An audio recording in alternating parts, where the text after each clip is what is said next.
Kentucky Kingdom is an amusement park and water park located in Louisville, Kentucky. Currently part of the Herschend family entertainment chain, this park sits on state-owned land and shares a parking lot with the Kentucky Exposition Center. Currently, they have 5 roller coasters and a decent-sized water park with room for expansion. This video will focus on the dry park, its coasters, flat rides, and operations. I recently attended on Saturday, June the 29th, 2024, on a hot summer day with the temperature hovering around 97 degrees out. This park was packed, with the water park being the main draw for guests. I, however, was there to experience some good coasters. Thunder Run is a din wooden coaster, one of the last of its kind. Sporting a 90-foot lift and almost 2 minutes of ride time, this was a really fun woody. The first hills you hit after the drop and turnaround give some good airtime, and the ride seems to be well maintained. The second half is less impressive, but still a fun time. This was the only major coaster to feature only one train on my visit, and it is a regular PTC train with ratcheting lap bars. One bit of advice. I would hold up the lap bar during the drop, as it can come down further stapling you, preventing the good airtime on its hills. I would rank this coaster as third best in the park. Roller Skater is a small family coaster with a 28-foot height and a 50-second run time. This Vekoma Jr. coaster was built into a ravine, providing nice scenery to its riders as it traverses its small layout. The roller skate cars look cool, and the lap bar can be pulled down just a single notch so that it doesn't even touch you. Though I rank this ride 5 out of 5 in the park, it provides some laterals and is a good starter coaster for families and children. Kentucky Flyer is another family coaster. This Gravity Group Woody is only 47 feet tall with a speed of 35 miles per hour, but don't be fooled. In the back row, the airtime hills on this ride are wonderful. The ride is only about 1,300 feet long with about a minute of runtime, which is its only downside. However, there is still plenty to enjoy here. As it is located right next to the water park, it can get a bit of a line, as it only fits 12 riders per train.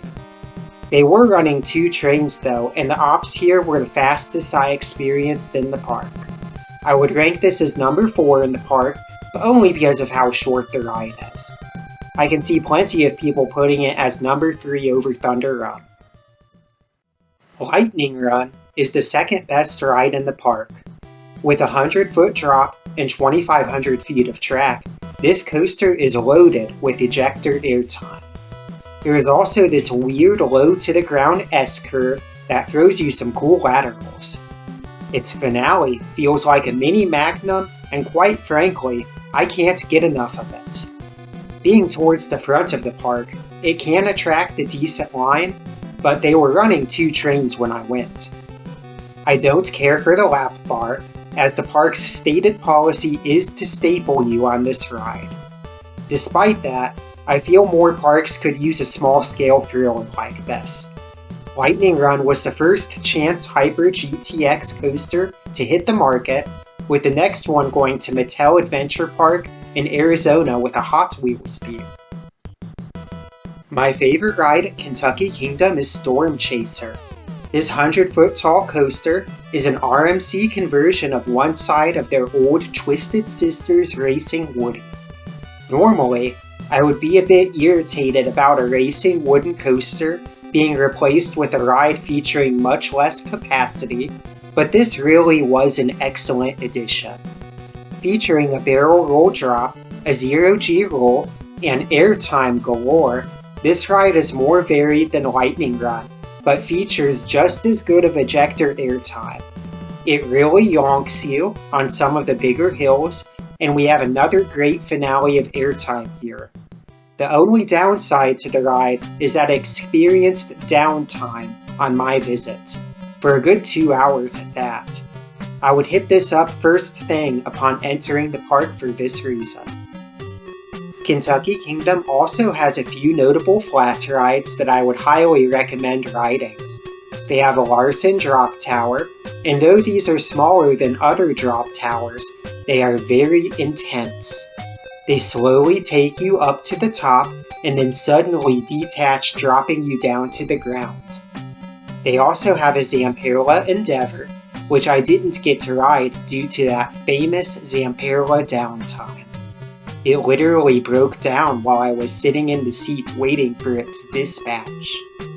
They have a small-scale Starflyer, which I also skipped. I was interested in getting on it, but I noticed that it hadn't dispatched even after waiting for and riding Kentucky Flyer, so I assumed that went down. They also have some Larson flying scooters, which are always worth a ride. After coming directly from Kings Island, I found operations in this park to be a bit spotty, but acceptable given the heat of a 97-degree day, 2 trains on most coasters, and shorter lines than you find at other parks. My only real disappointment was the merch.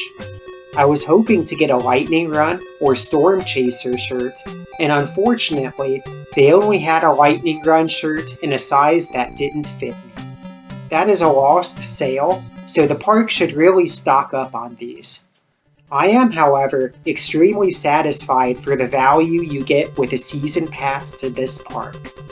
I bought a 2024 Gold Pass during their Halloween event last year for the dirt cheap price of $70. This included a drink bottle that gives me free drinks anytime I would like one, and given how hot it was out, I only used mine for water, as I would never recommend fizzy soft drinks on a day like the one I attended.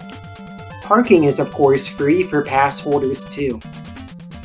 The last thing I want to discuss is the potential replacement of their T3 inverted coaster that was retired and removed recently. Given the water park reigns king here, I would unfortunately expect an addition to that before a new coaster. However, we can dream. Given the park has a very strict height limit due to a nearby airport, whatever they add has to be on a smaller scale. I would expect something along the lines of an RMC single rail, an S&S El Loco, a Gerstlauer Eurofighter, or a Zamperla spinning mouse to be added. Personally, I like the idea of an El Loco coming here. Kentucky Kingdom offers great rides at an amazing value.